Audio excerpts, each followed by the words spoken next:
కళ్యాణి కళ్యాణి నేను రెండో పెళ్లి చేసుకోవాలి కానీ పూలదండలను మిగతావన్నీ ఆర్డర్ చేయి. పిచ్చావన పట్టిందా? రెండో పెళ్లి చేసుకోవటం ఏంటి? ఆ ఎదురింటి రమేష్ రెండో పెళ్లి చేసుకున్నాడంటే. ఎదురింటోడు చేసుకుంటే నువ్వు చేసుకుంటావా? అదేంటే ఆ ఎదురింటోడు కారు కొన్నాడని చెప్పేసి నా చేత అప్పు చేసేలా కారు కొనిపించావు కదా.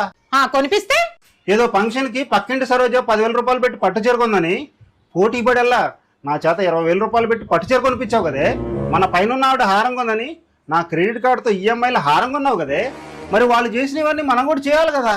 అయితే ఆ పక్కింటి రమేష్ లా నేను కూడా రెండో పెళ్లి చేసుకుంటా. మీకు పిచ్చి పట్టిందా? రెండో పెళ్లి చేసుకోవటం ఏంటి?